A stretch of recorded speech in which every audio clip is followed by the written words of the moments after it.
Hello, and welcome to another edition of the Whiskey Untitled. I know you're thinking, is that a cocktail? The answer is yes. I don't know what we're going to be talking about today because we only kind of talked about what we're going to talk about today. So join us and let's talk about that. Wait, no, let's talk about what we're talking about.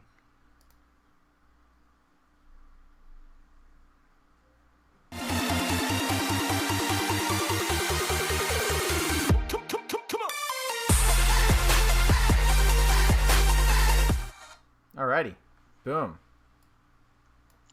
Scotland, man. Didn't we just came from a trip, didn't we? We did. Yeah. We just came back from the trip. So I literally have 1, 2, 3, 4, 5, 6, 7, 8, 9, 10, 11, 12, 13, 14, 15, 16, 17 bottles to talk about today. And that's weird. Oh man, that's pretty cool. Like, I know I bought 4 bottles. Oh, I'm not even doing duplicates. I'm doing like everything that I've gotten since the last time that we met on the show. Oh, okay. I just did it from the trip, but I got a lot of beer. I know that one for sure. Oh, I did everything from like like before the trip, because I mean technically I got 3 bottles before we even left this area, the DC area. So. Not true. All right, so thank you guys so much again for joining us. I apologize for last week. There was some things that happened. We wanted to do this earlier, but it is what it is. Since this is a drinking show, what's in your glass, my friend? I made a what they call a Spanish Manhattan with half vermouth, half sherry, and Highland Park Falconut. It's pretty freaking good. All right, and then for me is also Highland Park, which we did not plan, and That's weird. The bottle that we. You already cracked your cast strength? I cracked it for this show, so yeah. That's exciting. How is it? I haven't tried it yet, so we will see during the show. Oh, I'm stoked. Oh, look, everybody's here. So this is a 15-year-old cast strength. You could only buy it if you did a certain tour, and you could only buy 1 per person. And Wally will probably talk about it later. This is what is it? Bottle number count is 572, so that's only made. Cast 1938, first fill American Sherry Oak Punchin'. So Cask number 1938. We should be clear. yes, cast number 538, and it's only First fill 572 bottles. Yes, And correct. All right. we weren't able to try this in the tasting either. This was you had basically bought it blind. Yeah, which is okay. I mean, you know it's gonna be good. I think it's gonna be good. I have no idea. I haven't tried it yet. I do want to crack mine open. I just haven't done it. I know It's you do. coming.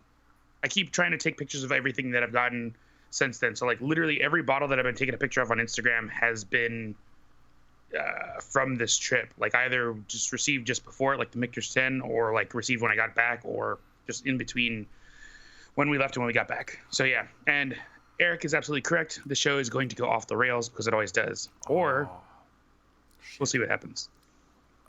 So yeah, so I'm where so do jealous of you, dude. You have 2 bottles Why? of these, right? What? You have 2 of these, right?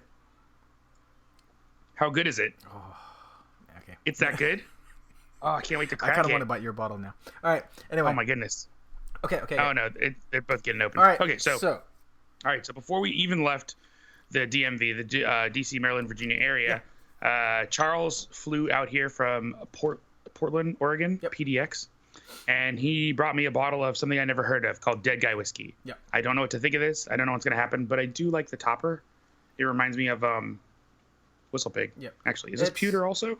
I think so. So the fun thing so. about this is it was a beer, and then they wanted to distill it. So I think this is funky. So I'm not gonna say it's close to the sour mash, but it's in that realm. So yeah, they're a big brewery over here, Rogue Brewery. So I was just like, I had this here. I think you would appreciate it more than I do. So yeah. So yeah, so that was the first bottle before we even left. Wait, how many bottles do you have? I only got that one plus 3 others. So you keep going. All right, I'm gonna roll through a bunch. Yeah, go for All it. right, and then before we left, a senator of what state? Virginia. Congressman. A congressman from Virginia. Well, I mean, senator is one of the congress. Oh, he's a House representative. He's a representative. So which they're all congressmen. But yeah. So he got us on a tour. It was pretty awesome in DC, which I'd never done before. Yep. And then and then got a free bottle of whiskey because his wife is a master owns distiller. this distillery. Yeah, it's a master distiller at Blackback. So I'm excited to try this. It's a liqueur, so we'll see how it goes. It's supposed to be honey rye. Oh, it's so good for cocktails, man. Love it. Had last night. In case you guys have wanted the show to go off the rails, of course, I can tell you right now. For the first time in my adult life, I've never paid for one of these, but Charles gave me a handy. He kept saying it that way, and I wasn't sure if he was trying to be dirty and a freak, but basically, I've never paid so much money for a handy in my life. But it was from Charles. But it should be good. So we'll see how that goes. I'm going to open this in August. All right. Moving on. Then before we even actually went to any distilleries in Scotland, I went overboard when we got to whatchamacallit, duty free. So I found Tamdhu 14 Ambar. I was really excited to try this. Tamdhu's been releasing a bunch of weird travel retail only bottles, and this is one of them. So I wanted to try it. So far, so good. I've already taken a sip out of it. We picked that up on Terminal 5 in Heathrow. At the World of Whiskeys, yes. Correct. And also what I picked up there, I wanted to try this for a long time because I've talked to this brand ambassador for a long time. William Grant and Sons decided to make a peated whiskey. It's called Ailsa Bay. So how was that? I wanted to try this for a long time, and now I regret buying it. The bottle's cool, but if you like Ardbeg Weigedale, you will love this. If you don't like peated whiskeys, let's just put this in the trash can. Ooh. All right. So it's a share for you. Yeah, so that's that. I didn't even bring the Michter's. So Michter sent me a barrel proof rye before we even left. Yep. Got that in the mail. And then when we got back, Michter's actually sent me a 10-year bourbon also, which I've already made cocktails out of. So the 2019 bourbon, this tastes a lot better than the 2016. The 16 tasted like cucumber juice. The 19, this actually tastes like heavy whipping cream. What was I getting last night? Like heavy whipping cream and like really, really candy sweet notes with like some rye spice. This isn't bad. So Michter's 10-year has redeemed itself. Yeah, they vary by batch. I think that was still Pam's batch. So yeah, the pickle one was the one previous. Brooklyn 77 Distilling. Brooklyn Distilling rather. Yeah. I am really, really good friends with these guys. I love the stuff that they've been putting out. I posted about them today because of how much I like their stuff, and they sent me a bottle of their new 100% corn. So dude, I usually just buy their stuff when I see it on the shelf, but this wasn't on the shelf yet. I think it just got released. So did they send it to you or you buy it? They sent it to me. So far so good for this one. I've been enjoying this quite a bit. Already made 2 cocktails out of that also. Also, before we left DC, I totally forgot about this. There was a local store here in DC that screwed up and released a bottle early. Yeah. And you guys may have seen Balvenie with the release of the American Oak and everything else that they've been doing. And sure enough, I actually grabbed one of the 12-year American Oaks. Was there the 14 one there too? The 14 Week of Peat. Yeah. So was the whole lineup there or just that 12-year? No, they didn't have the dark barley. They just had the 12. Okay. They had Peat Week, not Week of Peat. Gotcha. Wait, what are you guys saying? Come in handy? Anticipating a handy? You guys are hilarious. Yeah, and send it out of it. Yeah, Steve, man, you're going to be near him anyway, dude. You'd be able to pick that up. He probably won't like it. Yeah, actually, anybody who's going to be in my area, like, I will share all of this with you. All you have to do is ask. And then, wait. Should I go through the rest of these bottles? By the way, that was just before we even hit Scottish soil. Correct. All of that was not from Scotland. Yeah. I mean, all right. Are we hitting Scotland yet, or if we're not, let go. Go ahead. Yeah, sure. Why not? How about you do one, I'll do 2. You do one, I'll do 2. You do one, I'll do 2. We're probably gonna do the same ones, so because we were at the same thing. So the new make or the White Dog, which is I was very excited for. Highland Park new make. I didn't think they were gonna sell it, and then we saw it at the store, and we're like, we need it. They have like 1 million bottles of it. I know. So I was like, we got to pick this up. So I'm very excited. And then we both got the opportunity, and by opportunity meaning that we got the tour that was able to buy the basically, that's not hand fill, but it's distillery only, I guess you call it. Yes, distillery exclusive. Yeah. I have to address something. Shimon, you are absolutely correct. The TTB did, in fact, get the labels for... It wasn't a year ago that you posted, but I definitely asked Annie Taplin about that in New York, and she was like, 1, where did you hear about that? And 2, we're not supposed to be saying anything about that. So that's why this store in Georgetown, I'm pretty sure, is going to get in trouble because they hadn't finished recording. If you guys have seen the website for the Balvenie Stories, it's a bunch of cool audio recordings that Gemma was doing. They hadn't even finished recording. When we ran into Gemma in Scotland... She was like, sorry, I couldn't meet up with you guys the night before. I actually had to do more recordings because I had to like clean up the end of it. So yeah, that bottle definitely got released way early. Um, so yeah, Shimon, thank you so much for sending the stuff, but they Yeah. definitely could not confirm It was very before this interesting week. because when what we posted it on the story, you got a text message from Gemma saying that, "Hey, dude, where did you get that?" Correct. Which was really And I was like, interesting. And he was like, Yeah, there were a couple of brand ambassadors that were like, "What's going on here? And where did you get that bottle?" And Yeah. I was like, "Can nobody get in trouble, please?" Yeah, we were just like, "Oh," and then we did try it blind. We will share your. Don't let our opinions skew you, but we did like one more than the other. So It's definitely not empty, Cody. yeah.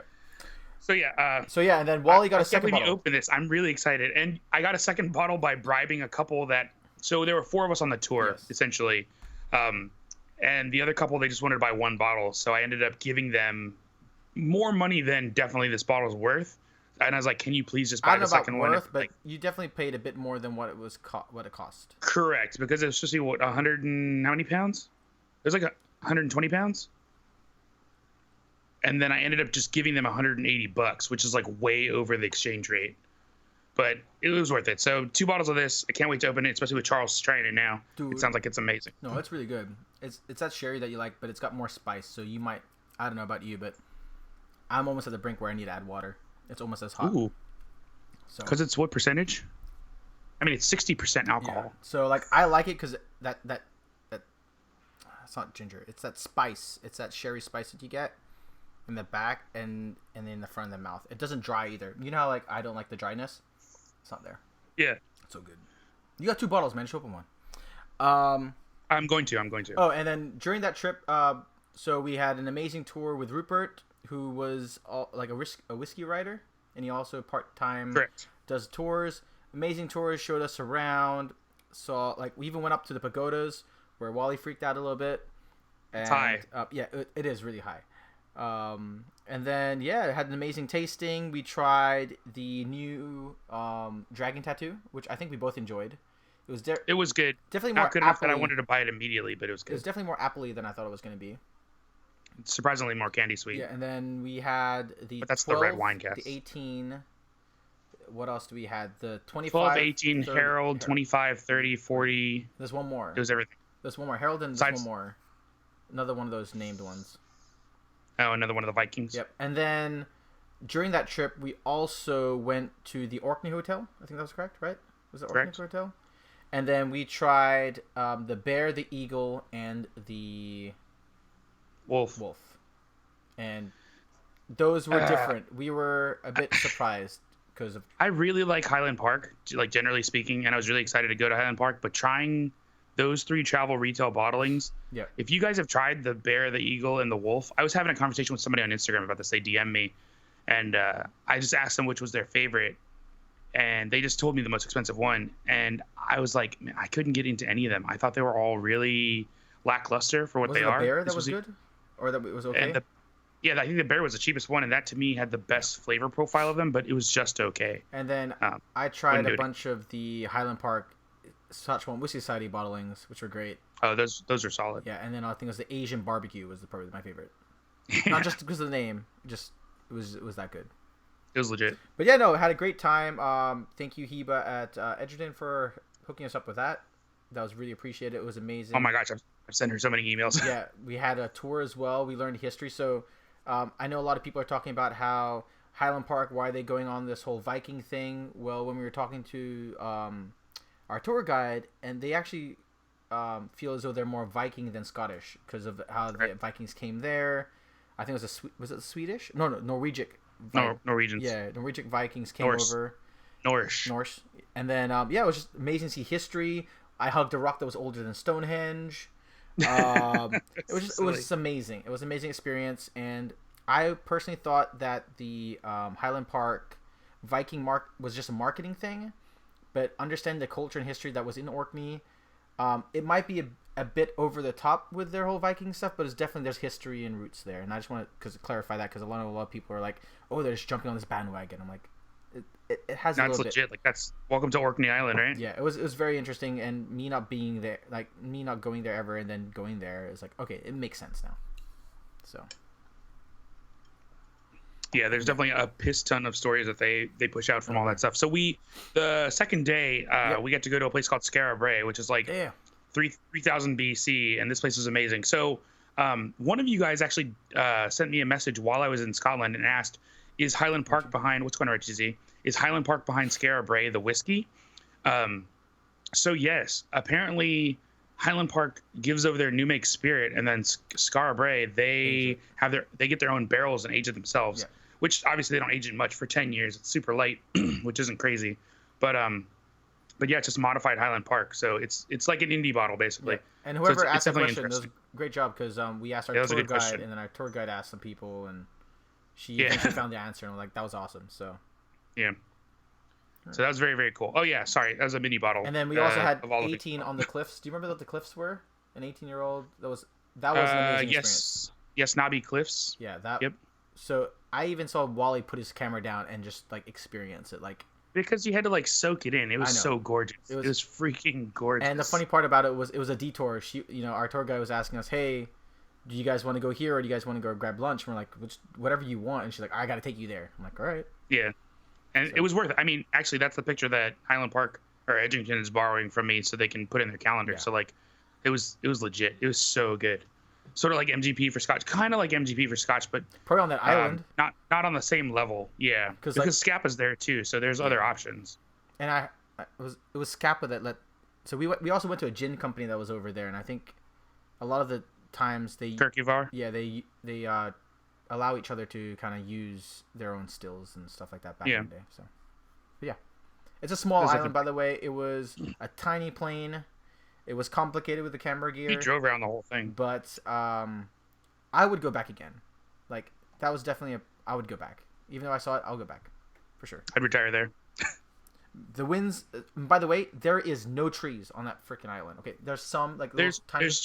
there's one forest and it's private and it's really janky. And then like just the explaining the heathered peat to the regular peat was amazing, just for me to actually visually see it and understand it, and how much this peat actually puts into instead of the island peat. So yeah.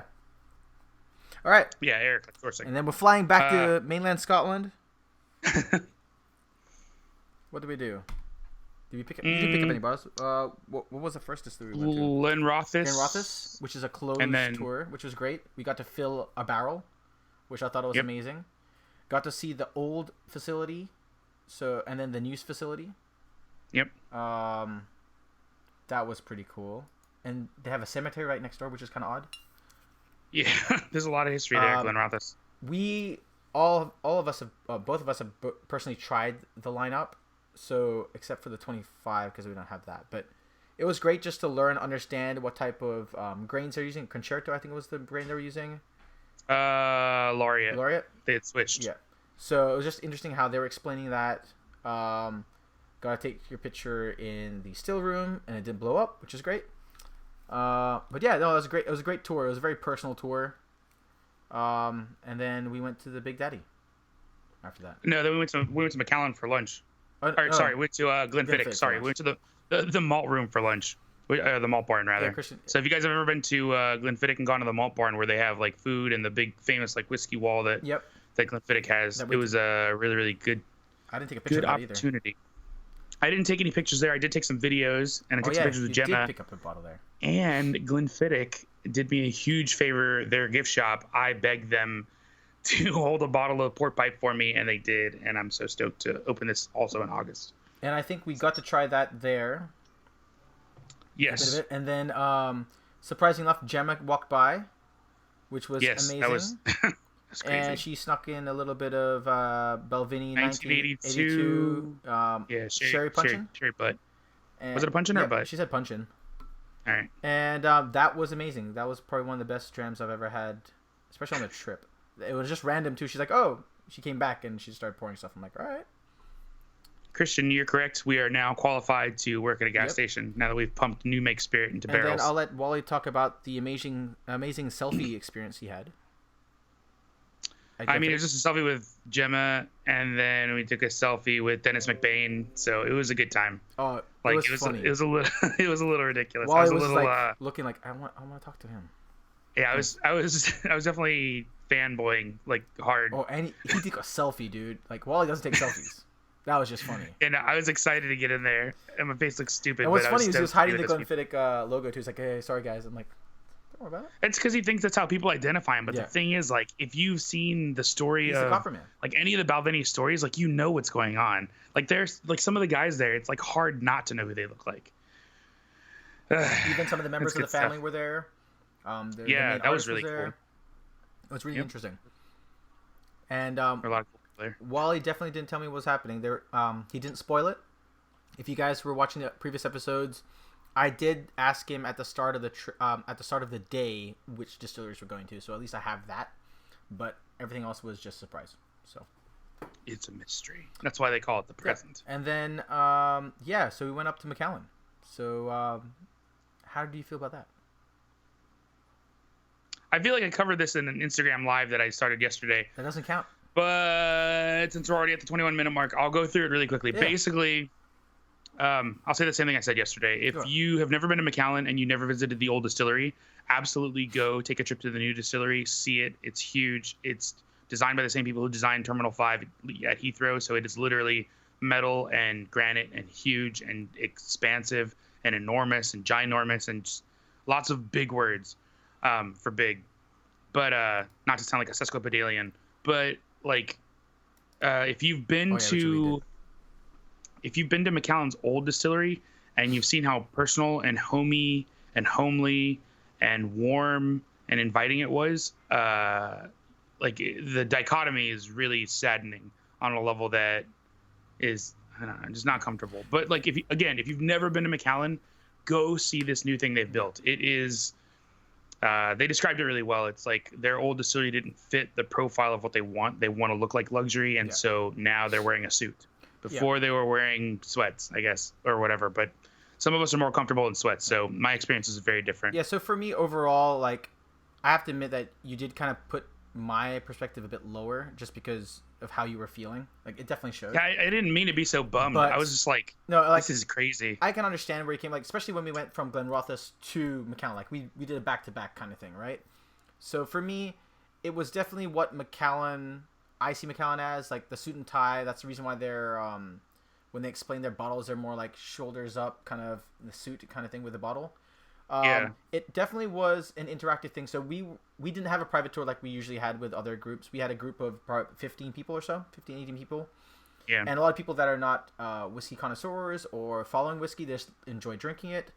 And they were very engaged. It was very kind of team effort. Oh, yeah. There was a thing they like that. seem to be having a great time. Yeah, they're like trying to explain their fermenting process, distilling process. We were in the distillery itself. They were showing lights to where things were on a small map. For me, seeing how they saw it, it definitely meant like, oh, it's a learning experience for them at a class level, right? Like this is what a teacher would do to bring people around to different areas and explain things. For me, seeing a more personal tours, especially the ones we're gonna talk about later, it was okay. It was great seeing it. Great interactive stuff. A lot more technology. The lady was having an iPad. She was pointing things in.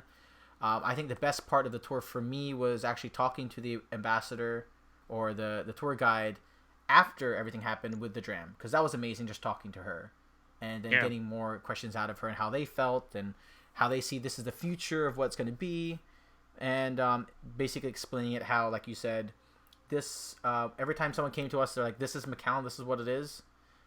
It's like McAllen never showed up in their distillery tour. They weren't presentable. They didn't have that suit and tie like their ambassadors do. So this is the distillery that shows that. So when you explain it that way, it sounds like what Christian is saying with home cooking versus Michelin star, but that's not how it feels to me at all. So Christian, imagine you are married to a Michelin star chef, and she cooks, and it's Michelin level at home, and then one day she's like, you know what? I want to open a restaurant. And then she opens this giant, the most fancy restaurant ever. And you go from enjoying those home cooked meals, so now you have to go and sit at this fancy restaurant to see your wife cook. That's what it's like. I'm not saying I was married to McAllen, but that's the like if I'm trying to give you the idea of the feels, that's what's up. The only thing I'm worried about is, and as you know, everyone's is stupidstitious, right, about how their pot and stills and all that kind of stuff is. I'm worried about how different it's going to be in the next 12 to The 18 quality. years, the quality of it. I know Wally mentioned that the new make smelled different to him. I don't know if that's just his memory from 2 years ago or not. Yeah, But it smelled different. when you said that, I'm hoping that it doesn't change. To throw some really weird business out there, Richie Z, you said is Jenna still with SMWS? She hasn't been with SMWS for a while. And if we all had to get into way too much personal information, I'm going to divulge it anyways because I don't think anybody's here who cares. Basically, she's got kids, and that's a lot of work, and it just conflicts a lot with SMWS scheduling. That's all. That's all it is. Yeah. Yeah. So after McAllen, it was the next day. Anok. So yeah, Anok. So I was really stoked to get you out to Anok because just the experience, like I said, it's completely different. So it's not like going to Walt Disney World, like McAllen. It's so personal and so small and so friendly. Like it's just a different experience. It definitely was. I've never had their whiskey before. I checked online after we had the tour, and I can only get the 12. And for me, I think it was the 24 that really killed it. The 12 and the 24 are both very solid. That was crazy. Even their new release, the Pete Hart. Yeah, actually, I was surprised. Okay, so that one I still haven't cracked open yet, but just by the nose, I think I'm gonna really enjoy that one. Yeah. So, like Wally noted, it was basically, I think it's a 2-man, 3-man group that runs a distillery. It was interesting how they and this is going into details, but their worm tubs were up there with their condensers on the side, which is different from what I saw. Talking about their different types of grains. We even stepped onto the malting floor where they pushed all that smoke up there. What's up? I'm just Richie Z. Definitely let us know what you're gonna pour. Yeah. No, it was amazing. Like just seeing that from the distillery manager talking about it. I really want to drink the wort. Sadly, I wasn't able to but then just noticing different things. I think that was like our 4th distillery or 3rd distillery. By that time, I think I was more comfortable. I don't know if you noticed, but I was more comfortable asking questions. Why is this happening? Why is this? And it opened me up to just asking stupid questions and wondering why they do certain things this way. And it was great. Saw their barrels in the barrel room. They talked about the collapse. Had some fun stories about Swedish people jumping into worm tubs and stuff. Yeah. And then Wally took an amazing overhead shot that hopefully you get to share soon. Oh, at least I have whiskey. So I already created the blog post on scotchandsnip.com. Yeah. So if you guys want to see overhead shots of all the distilleries, I definitely already created a post for that. And the next post is going to be a haggis. But at least I have whiskey. Anok 16 has a legendary reputation. And Alistair, who also works there, was just like, he was just gushing about it. Oh, he definitely talked about it a lot. He's like, this is my favorite expression. I got a couple bottles. I'm saving that. It was... So he said that the 16 might bring it back later down the road. He couldn't confirm or deny, but he said he hopes that it comes back. I'd be excited about that. Yeah. Richie Z, Yamazaki 18, honestly... Overpriced, I would sell unless it. you have it. Yeah, unless he has it. Oh, he does? I would sell it and get something that I really, really want. The last time... So this is going to sound horrible, but somebody gave me Yamazaki 18 blind. You were a fan? I was at an art exhibit in Sarasota, Florida, and literally somebody was like, "Here, just try this." And I was like, "Man, this tastes really grassy and really young." And I was just like not digging, and I was tearing it apart. And they were like, "Hey, this is Yama 18." I was like, "Oh my gosh, this is Yama 18." Because the first time I had it, it was lackluster, and I knew that I had it. I was like, I wouldn't spend more than like $150 on a bottle. Then like that, trying it blind though, oh my gosh, it changes so much. And I was like, I didn't have that bottle anymore. I sold it. I was really turned off by it. All right. So yeah. Since we got a couple of minutes left, all right. So after Anok, we went to Balblair. Oh, and just to clarify, with Glenrothes, the reason why they changed the vintages is because they actually Glenrothes part. I'm talking about Glenrothes first.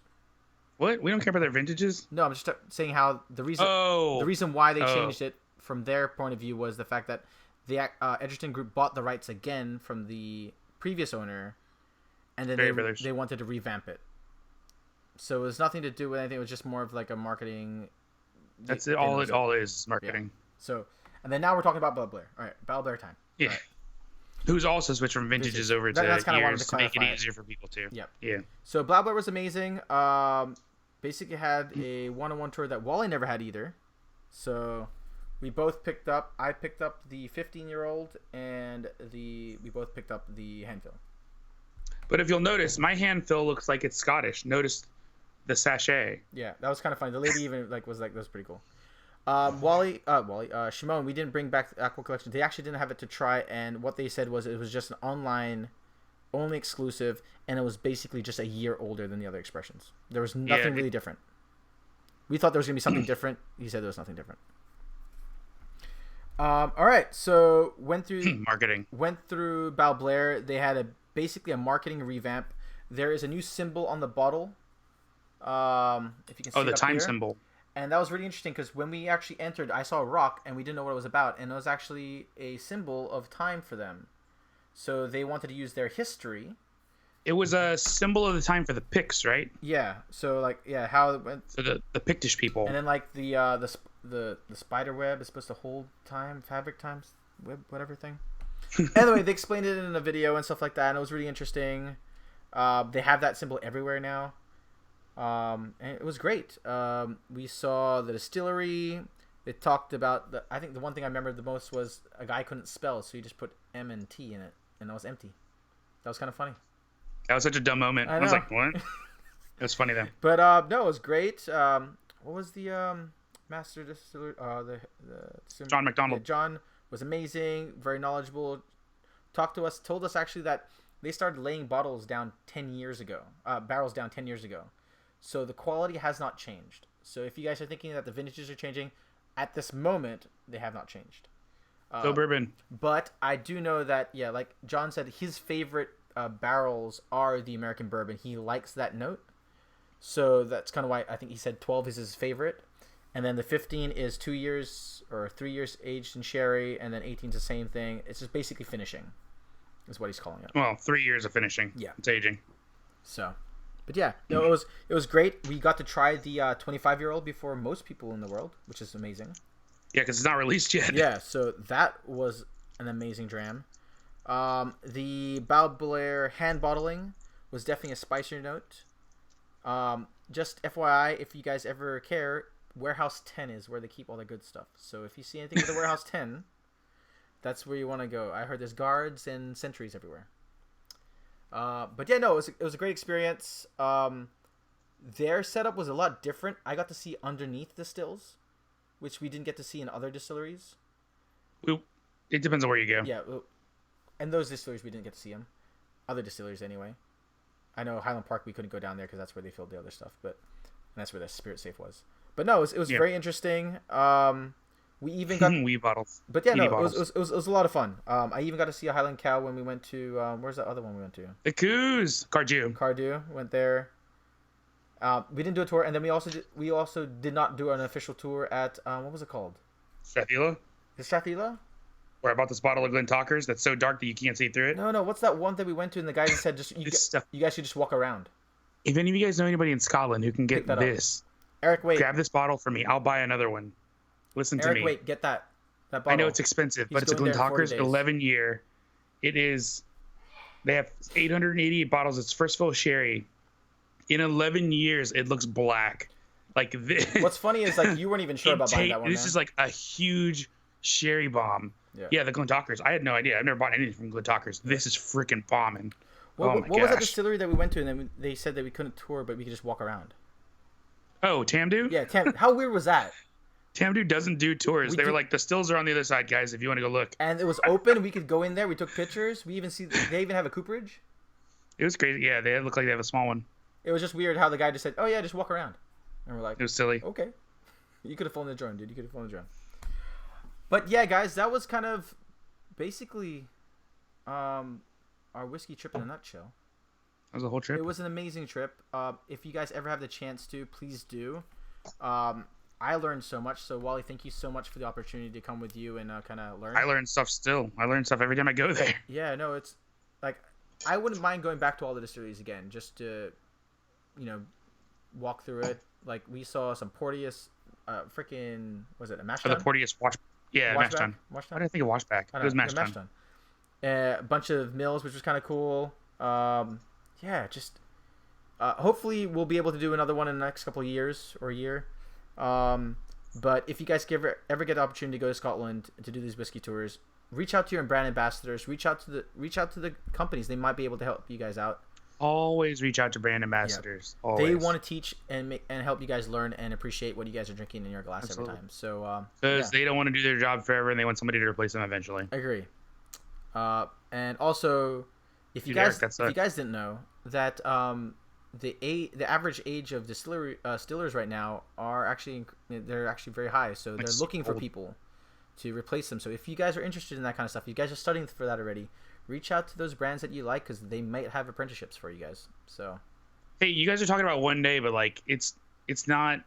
It's more of a time consuming thing than anything because in terms of money, if you don't go off the main island, you're looking at like including hotel for a week with flight. Yeah, you're looking at like $1,200. Yeah, so our trip which is like $20 a week for a couple weeks over a year. Yeah, I think we were at $1,500 with the car and all that kind of stuff. Yeah, and we had the extra flight to Kirkwall. But it's actually doable. Like I didn't think it would be that bad. If you guys don't have a car, you might have to hire a van or whatever. There are tour guides that do this kind of stuff. Also, Scotland's a dry, I won't say state, but a dry zero tolerance. So you cannot drink if you're driving. So Wally took the bullet for everybody. But they did offer him sample bottles so you could try it back at the hotel. Most places do that. So don't feel as though that you're wasting your money if you're the driver. You're just going to have like a little bit of an extended trip. Know how to drive a manual car. Yes, and learn how to drive a manual car because it's expensive. It saves something like 40 to 50 pounds a day. Yeah. Like learn to drive a manual. And I'm lucky that Wally could because there's no way I'm driving. I'll drive a manual car every day. Kill his gears. And oh my goodness, and haggis. Obviously haggis. It's banned in America. Kinder eggs and haggis are banned in America. Go there and get some. We had a crap like do better yet. Buy Kinder eggs at the airport with American money. I know. I bought a crap load of Kinder eggs. Yeah, I still got 10 left. And yeah, so guys, thank you so much. Again, we couldn't have done this trip without you guys, without your support on Instagram and YouTube. So thank you so much, Patreon supporters. I hope you guys really enjoyed the behind the scenes stuff. There's some fun, weird, wacky stuff there. And yeah. Anything else? Anything else to add? No, that's it. I'm going to make it a bunch of new blog posts for scotchandsniff.com. Just revamp the website to make it look better. And hoping just to, I guess, pour out all of this information so that people can have it. Yeah, Eric, I had that every day, dude. Calendar stuff. I had big giant. Heck yeah. Yeah, it was awesome. All right, well, you guys. Iron Brew Extra. Thank you so much. We do the bottle pick. Cheers, Richie. Don't forget. Oh, yeah. We should do a bottle pick with something. Oh, I got back and Ben sent me Sulfured earring disinfectant, but this is really Highland Park, Arizona single cask. Oh, that's awesome. This one, dude. Can't get this in America. I really like this one, so if you don't like it, let me know. Can't get this in America. Thanks, guys. I'm glad you guys thought it was a great show. Yeah. Super stoked. And yes, produce. No one said produce today. No, it's just, yeah, thanks, guys. It's going to take a while for us to get back on our feet with all the things because it was different. But speak for yourself. I got stuff to do. Yeah. All right, guys. And on that note, what do we say? Deuces. Deuces.